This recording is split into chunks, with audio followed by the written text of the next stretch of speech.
The council chamber floated in silence, suspended high above the blue-white glow of a distant star. Massive windows stretched across the curved walls, showing endless darkness scattered with cold lights. The alien leaders had gathered for what they believed was a normal meeting. One by one, they took their seats, their glowing emblems casting strange reflections on the polished floor.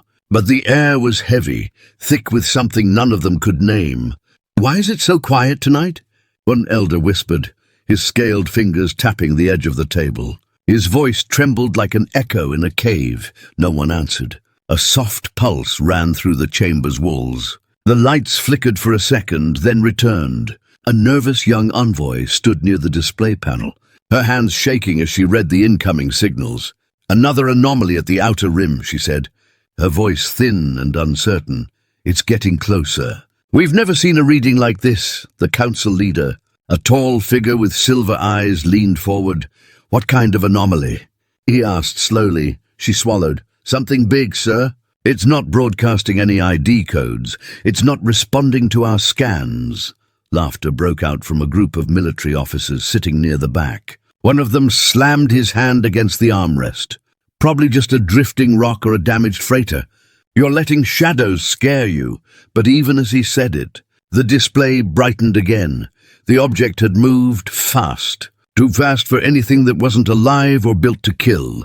"Check again," the leader ordered. She did, and her face went pale. It passed 2 checkpoints. No hesitation, no slowdown. The chamber filled with low murmurs, the kind that made the walls feel smaller and the darkness outside closer. A short alien with red skin leaned toward the leader, his voice sharp. "If it's a ship, it's violating the treaty zones, and if it's not..." Someone else whispered. The leader stood slowly, placing both hands on the table. "We are the council. Nothing crosses our borders without permission. Send a fleet to intercept." The envoy hesitated. "Sir, with respect." "The fleet might not be enough. Then send more," he snapped. His voice carried through the chamber like a blade. But beneath the steel there was something else. A tremor, a hint of fear outside the chamber, through the great window. A faint shimmer appeared on the edge of the starfield. It was so distant it looked like a speck of dust against the black, but it was moving, growing, stretching like a shadow, swallowing light. "Is that it?" someone whispered. The room fell silent. Every breath became heavy, every heartbeat louder. The shimmer wasn't blinking like a beacon or rotating like a normal vessel. It moved straight, smooth, like it owned the stars themselves. The military officer who had laughed earlier leaned forward. His mocking smile gone. "That's not a rock," he muttered. Alarms flashed red across the walls. One by one, defensive protocols came online. The chamber vibrated softly under their feet as planetary shields were armed. "Open a channel," the leader ordered. "Tell it to stop." The envoy's fingers flew across the console. She spoke into the mic. "Unidentified vessel. This is the Galactic Council. You are entering restricted space. Identify yourself or be fired upon." No response. Again she spoke, louder this time. Her voice echoed in the chamber. "Unidentified vessel, stop your approach. Silence." The leader narrowed his silver eyes. "Maybe it doesn't understand." Then a small sound came from the speakers. A single tone, soft and low. It wasn't static. It wasn't distortion. It was deliberate. The officers stared at each other, and someone whispered, "It's listening." The tone grew louder, vibrating through the walls. It wasn't just sound, it was pressure, like the breath of something huge pressing against their world. "What kind of ship makes that sound?" A general whispered, but no one answered. Then the shimmer twisted, light bending around it as if space itself didn't know how to hold it. One of the younger delegates gasped, It's massive!" Every scanner screamed as numbers flashed across the screens. The size readings climbed higher than anything in the council's archives. The leader's voice broke its calm for the first time. "That's not possible," he whispered. "It is," the envoy said softly. "And it's still coming." The floor rumbled as defense fleets launched into orbit.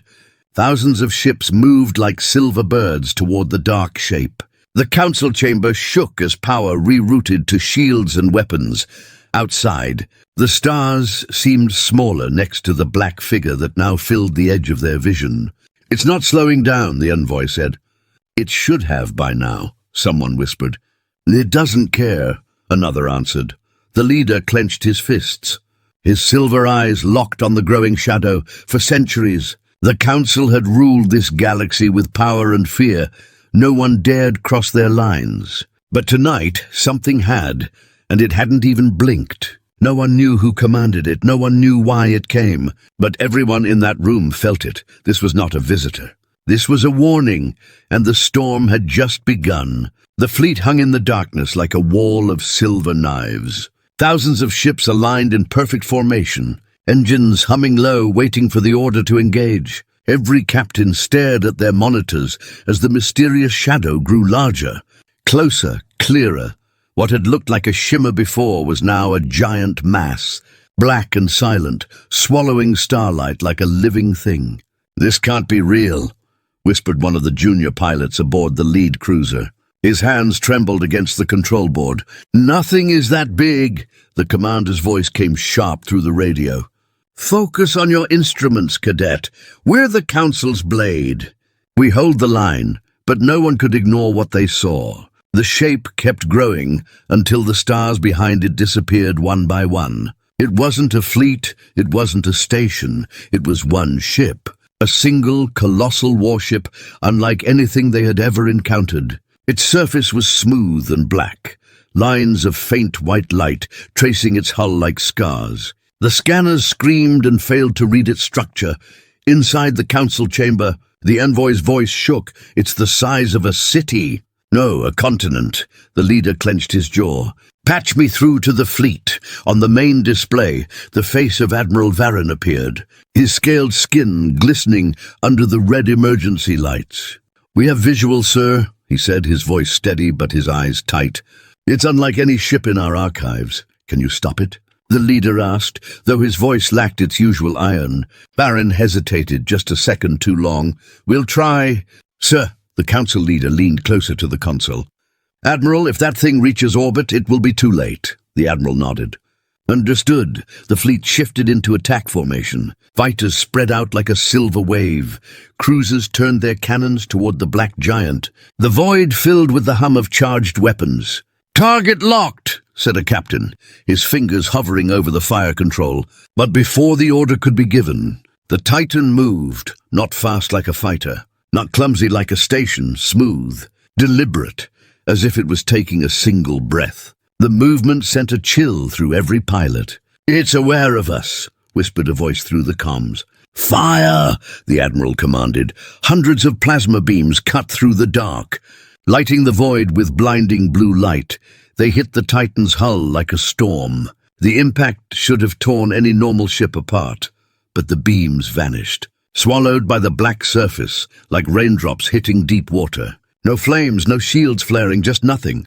"Direct hits," a pilot said, his voice shaking. "No effect. No damage. What kind of shielding is that?" Another yelled. The admiral barked, "Regroup and hit it again." The second wave of attacks launched. Torpedoes, plasma bolts, ion disruptors, but the Titan didn't even react. It simply moved forward, silent and unbothered. "It's absorbing everything," someone whispered in horror. A small fighter squadron tried to circle behind it, hoping to find a weak point, but as they approached its engines, the ship released a pulse, silent, invisible, deadly. One moment the fighters were there, the next they were gone, vaporized without a sound. On the Admiral's bridge, alarms screamed as more ships fell out of formation. "We're losing squadrons!" An officer shouted. The pulse took out 3 wings in one shot. The Admiral stared at the dark shape ahead. "It's not defending itself," he said slowly. "It's not even trying." In the council chamber, panic spread like fire. "How is that possible?" One of the elders shouted, "No ship can do that!" The envoy's voice cracked. "It's not a ship, it's something else." The leader slammed his fist on the table. "Calm yourselves. We are the council. No one challenges us and wins." But even he could hear the tremor in his own words. Then, without warning, a single point of light appeared on the Titan's surface. It grew brighter, hotter, until it glowed like a newborn star. "What is that?" The Admiral whispered before anyone could respond. A beam of pure white energy burst from the light. It didn't arc or twist, it simply went straight, cutting through the Admiral's right flank like a blade through paper. Entire cruisers vanished in the blink of an eye. Impact! Multiple ships destroyed. The officer screamed. The Admiral staggered back as the bridge shook. Evade! Evade now! But the Titan didn't fire again. It didn't need to, the message was clear. Back in the chamber, the envoy whispered, "It's playing with us." The leader turned to the star map, the image of the warship now dominating the screen. "Who built this?" he muttered. "Who would dare?" The envoy's screen flickered, and then, without warning, symbols appeared. Not alien, not council, but something none of them had ever seen. A deep human voice, calm and steady, echoed through the chamber. "We have arrived," it said. The chamber went cold. "They're not asking for permission," the envoy whispered. "They're announcing their presence in the void." The Titan warship continued its slow approach, unstoppable, unshaken, as if the entire Council's fleet was nothing more than dust in its path. It didn't roar, it didn't need to. Its silence was louder than any weapon. And somewhere deep inside every captain, every council member, and every soldier watching, a truth settled like a stone in their chests. Something had just entered their galaxy that they could not control. And it was only the beginning. The council chamber was no longer calm. The polished walls that once reflected golden light now echoed with alarm tones. Every screen showed the same impossible image, a black warship moving closer, unhurt, unstoppable. The envoy's fingers flew across the console, but the readings made no sense. Every weapon they had fired had vanished into that dark hull, as if the ship were made of shadows. "They should have stopped by now," an officer said with shaking hands. "No one can walk through a fleet like that." The council leader turned sharply, his silver eyes flashing. "Send another warning." The envoy hesitated. "Sir, we already tried." "They didn't respond. Then make them respond," the leader snapped. The pressure in his voice cracked through the room like a whip. She leaned toward the microphone. "Unidentified vessel, you are violating council space. This is your final warning." Her voice echoed across the comm lines. The entire fleet listened, hoping for something, anything. Silence. "1 second, 2, 5, nothing. They're mocking us," whispered one of the generals, his claws scraping against the table. "They're testing us," corrected another. The leader stood tall, trying to look in control, even as the back of his neck burned with fear. "They will learn we are not weak," he said coldly. "Activate the pulse defense net." The command sent a shockwave through the fleet's network. From the edges of the star system, towers lit up like burning stars, beams of energy linking together in a glowing net. It was the strongest defense the Council had. Nothing had ever passed through it intact. In the fleet, Admiral Varin barked orders. "Lock the grid on the target, full power." Dozens of ships powered up in unison. Their energy signatures blazed like suns. The grid tightened around the Titan, trapping it inside a glowing cage. "Net secured," an officer reported, sweat running down his scaled forehead. For a second, the tension cracked. Some of the bridge crew exhaled, as if they had finally caught the beast. Then the lights dimmed. On every ship, screens flickered and glitched. Systems stuttered, weapons lost calibration. The Titan hadn't moved, but the net itself began to tremble, like it was being crushed from the inside out. "What's happening?" A pilot yelled. "The grid's losing power." "Impossible," the Admiral shouted. "We're feeding it the entire defense line." "It's draining us," a technician screamed. "It's pulling the energy into itself." On the council floor, the envoy turned pale as her reading spiked. "Sir, it's not breaking the net," she whispered. "It's eating it." The leader stared at the display in silence. The glowing defense web grew dimmer with every second. The impossible ship didn't even fire a weapon. It just kept moving, slow and steady, like a predator walking through water. "Shut it down!" the Admiral yelled, but it was too late. The net collapsed with a soundless flash. All power bled out like a dying heartbeat. In the sudden darkness of the fleet, only the Titan remained lit, glowing faintly with the stolen energy. "They just stole our entire defense," someone whispered. "No," the Admiral growled. They just showed us who's in control, the council chamber filled with shouting voices. Old leaders arguing, young envoys panicking, this is war. One shouted, this is a warning, another said softly. The leader raised his hand, silencing the room. His voice was low, sharp. Then we make the first strike. Within minutes, the fleet reformed. New waves of bombers and cruisers taking position. Their torpedoes locked onto the Titan's hull. Their pulse cannons aimed directly at its heart. On my mark, the admiral said. 3, 2, 1. Fire. The sky exploded with light. It was like watching 100 suns burn at once. Plasma storms and shockwaves roared through the void. The entire fleet gave everything they had, hoping to break what couldn't be broken. When the light faded, the Titan was still there. Not even a scar on its hull. The bombers didn't return. Their signals cut off mid-flight. Where are our ships? A captain gasped. They're gone, an officer whispered. All of them. The admiral felt his chest tighten. That was our strongest attack, he said. Then the Titan finally answered. Every comm channel lit up at once. Not with words, but with a sound, a low, deep vibration that reached through the metal and bone of every ship. It wasn't noise. It was pressure. A weight pressing down on their lungs, on their minds. One young pilot screamed over the comm, "It's inside my head!" The admiral clenched his jaw. Hold formation. But the fleet began to break. Ships turned away. Not from orders, but from something deeper. Instinct, fear. In the chamber, the envoy covered her ears, even though the sound wasn't in the air. "Make it stop," she cried. "Please make it stop." The leader stared at the ship. His voice barely a whisper now. "They could have destroyed us already." "Then why haven't they?" someone asked, trembling. "Because," he said, his throat dry. "They want us to understand." The Titan floated in silence again. Its glow fading back into darkness, it didn't retreat.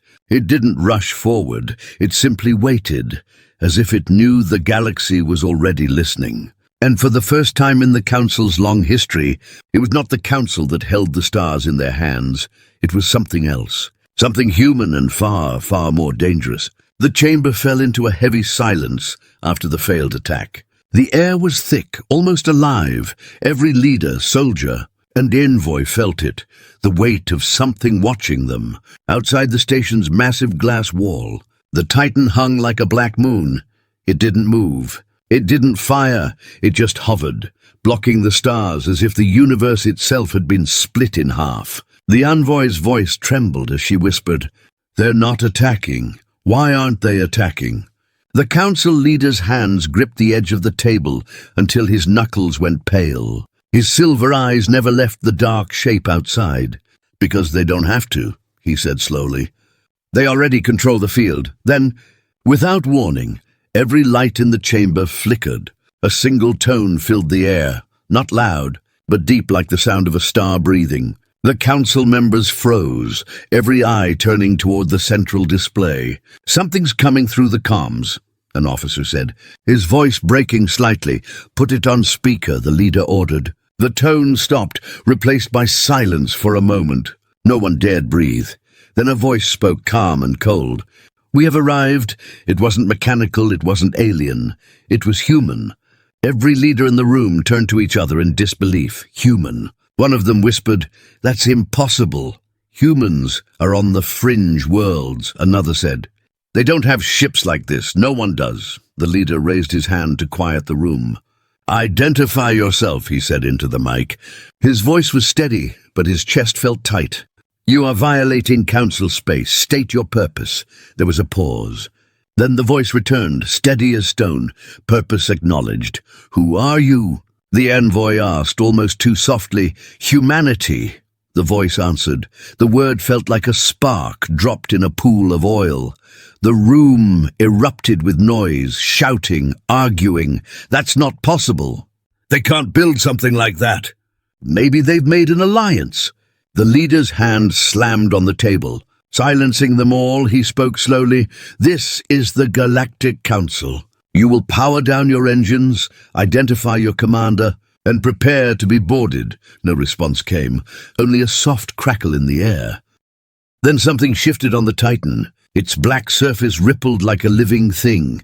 Panels opened one after another. revealing thousands of glowing points beneath the armor. They were not windows, they were weapons. "They're arming!" an officer shouted. "Shields up!" Someone yelled. Every defense system around the planet came to life. The fleet scrambled again, but the leader saw something different in the way the weapons on the Titan moved. They weren't aiming wildly like an enemy preparing for battle. They aimed slowly with purpose, every cannon locked on something critical. Command stations, shield arrays, orbital rings. "They've mapped everything," the leader whispered. "They know exactly where to strike." A message flashed on the display. Words appeared in clean, cold text. "We do not want your permission." The envoy's hands shook. "They're not negotiating. They're warning us," the leader said. The room grew colder as the voice returned, this time lower. "For too long, you have decided who lives and who kneels. Today you remember. What does that mean?" A council member whispered before anyone could speak again. A wave of static ripped through the comms. Screens went black for a moment, then showed something no one expected. A human face. A man wearing a dark uniform with a single silver emblem. His eyes were calm, sharp. He didn't look like a conqueror. He looked like someone who already knew he had won. "This is Titan Command," the man said softly. "You do not control this galaxy anymore." "Who gave you the right to speak like that?" One elder shouted, "You're nothing!" The man tilted his head slightly. His voice didn't rise. "We asked for nothing. You gave us silence. Now you will listen." The council leader leaned closer to the screen. "If you attack this station, you start a war you cannot win." For a second, the man almost smiled. "War," he said quietly. "You think this is war?" He glanced away from the camera and back again. "This is us knocking on the door." The image vanished. The Titan's weapons began to hum, a deep vibration shaking the glass walls of the chamber. The fleet screamed warnings through the comms, but no one dared to make the first move. "Do we fire?" Admiral Varen asked through the line, his voice tight. The leader didn't answer immediately. He stared at the warship, realizing that the Council, the great untouchable power of the galaxy, was being spoken to like a student in front of a teacher. "No," the leader finally said, his voice thin. "We wait." The Titan drifted closer, its weapons still locked. Its presence alone bent the battlefield. No one fired, no one moved. The balance of power had shifted with nothing but a voice, and in that silence, the galaxy realized something terrifying. Humanity didn't need to scream to be heard. All it needed was a single ship and the quiet certainty that it no longer feared anyone. The sky above the Council world was no longer filled with stars. It was filled with fire. The Titan had not moved fast. It didn't need to. Every ship that tried to stop it had already vanished from the scanners. Some were torn apart in silence, some just stopped existing. The entire defense fleet, the strongest in the galaxy, was nothing but smoke and drifting metal now. Inside the council chamber, alarms flashed like crimson lightning. The massive screens showed a single image, the Titan moving closer. Every kilometer shrinking between the warship and the planet, the leader stood frozen. His hands gripping the edge of the table as if letting go would send everything crashing down. "They're inside the perimeter," the envoy whispered. Her voice was thin, shaking. "We've lost the outer rings," Admiral Varen's voice came through the comms. "Heavy and cracked, our remaining ships are falling back. They can't hold the line. We've never seen anything like this." "Then we fight until the end," shouted one of the council members. "They can't take the capital." But even as he spoke, the Titan fired. No sound reached the ground, only light. A single beam cut through the black sky, slicing an orbital fortress in half like it was made of paper. A bright flash followed, and the night turned red. "They're not attacking everything," the envoy said slowly. Her eyes wide. "They're choosing targets, one by one." The leader understood it too. This wasn't a random attack. It was a message. Every shot was deliberate, precise, controlled. They weren't here to burn the world. They were here to make the council kneel. "Open all channels," the leader commanded. The envoy hesitated. "Sir, do it," he growled. The channel opened. A static wave filled the room. And then the human voice returned, the same calm, cold tone as before. "We warned you. "This is the Council," the leader said, trying to sound powerful, but the fear in his chest clawed at every word. "Stand down. If you stop now, we can—" "Your words," the voice interrupted, "will mean nothing." The Titan shifted slightly. Its weapons pulsed once.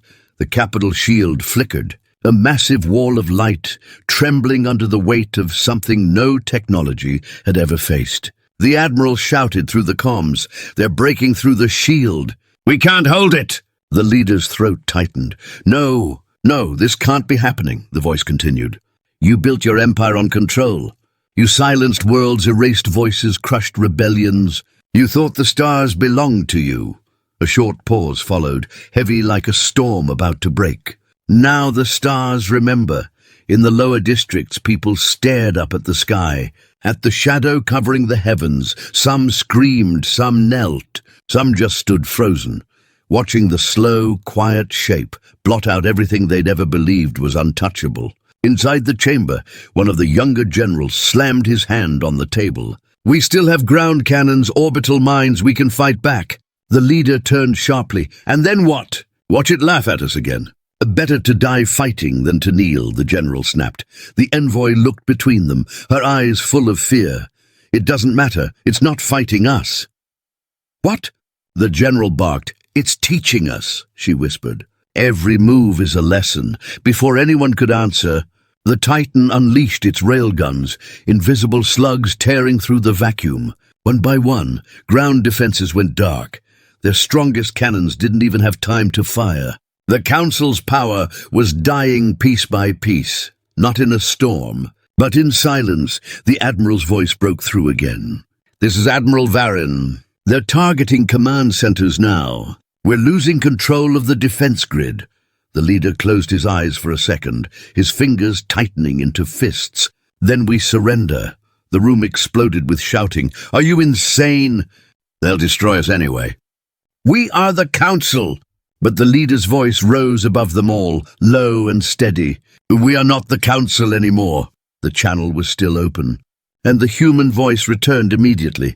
"Good," it said. "What do you want?" the leader asked, his voice shaking despite his effort to sound strong. There was a long pause. Then the reply came. "Nothing you can give." A second beam cut through the sky, striking the Council's defense core. The world shuddered. The shield protecting the capital flickered once more, and then it fell. All across the planet, people saw the Titan fully for the first time, its black surface glowing with quiet white lines. A ship that didn't roar, didn't shout, but made the galaxy tremble just by being there. Inside the chamber, the envoy whispered, "They're not here to bargain." "No," the leader said quietly. "They're here to remind us what power really looks like." And as the Titan hovered above the burning sky, everyone on that world finally understood. The war had never been a battle, it had been a demonstration, and humanity had made its point with terrifying silence. The fires in orbit slowly faded, leaving only drifting wreckage and the shadow of the Titan hanging above the world like a silent god. The Council's once proud fleets were gone, shattered and erased without leaving even the sound of war behind. The people below no longer shouted, no longer screamed. They only watched the dark shape in the sky and waited to see what came next. Inside the Council chamber, the room was heavy with fear. The leaders who had once ruled hundreds of worlds now stood in silence, faces pale and hands shaking. The leader stared at the cracked screen in front of him, his voice barely a whisper. "We built everything to make sure this day could never happen." The envoy stepped closer, her hands trembling. "But it's here," she said softly, "and we can't stop it." The human voice returned over the open channel, calm as the first time they heard it. "You are done pretending," it said. Every word carried like iron through the chamber. "You have ruled through fear, through silence, through control. Why?" One of the elders shouted at the ceiling, his voice breaking. "Why are you doing this?" "Because someone had to," the voice answered. On the surface of the Titan, new patterns began to glow. Lines of white light spread across its black hull. But instead of aiming at cities, they stopped, holding their position as if waiting. The silence that followed was worse than the attacks. It was a silence that said, "We've already won. The Admiral's cracked voice came through what was left of the comms. "They've stopped firing. They don't need to fire," the envoy replied. The leader stood tall even as his legs trembled beneath him. "This is your final chance," he said into the mic, his voice sharp but thin. "If you plan to finish this, then finish it." For a moment there was nothing. Then a soft laugh came from the speakers. Not cruel, not mocking, just quiet, controlled. "We are not here to finish you," the voice said. "We are here so you will remember." The envoy stepped back. "Remember what?" she whispered. The lights on the Titan shifted, forming a single symbol on its hull, one none of the alien species in that chamber recognized, but every historian would study for centuries. The human insignia. "Burned into the sky. You believed you owned the stars," the voice continued. "You forgot who you stepped on to build your throne." The leader clenched his fists. "We brought order. You brought silence," the voice replied. "But silence doesn't last forever." Across the capital, the last defense alarms died, all remaining systems shut down. Not because the Titan destroyed them, but because it no longer needed to. The Council's power was not taken with bombs. It had been pulled out from its roots, exposed to the light. The Admiral's voice cracked through again, quieter than before. "They're sending transmissions. To who?" the envoy asked. "Everyone," the Admiral said. "Every planet, every colony, every station." Screens all over the galaxy flickered and lit up, showing the Titan's image. The same calm human voice echoed through every corner of their star systems. "This is the end of the Council's rule," it said. "From this day, no one decides for others who may rise or fall. From this day, silence is broken." In the chamber, some leaders shouted, some cried, others just sat in shock. Their centuries of control were dissolving with a single broadcast. The envoy looked at the leader. "They didn't come for war," she whispered. "They came for the throne." He shook his head slowly. "No," he said quietly. "They came for the galaxy." Then the Titan moved.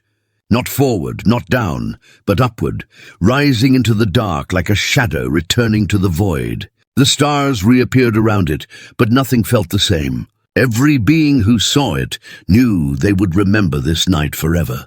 The leader slumped into his chair, his voice soft. "What happens now?" The envoy stared at the empty sky. "We answer to them now," she said, but she was wrong. The voice came through one last time, echoing through the stars. "No," it said. "You answer to yourselves." And just like that, the transmission ended.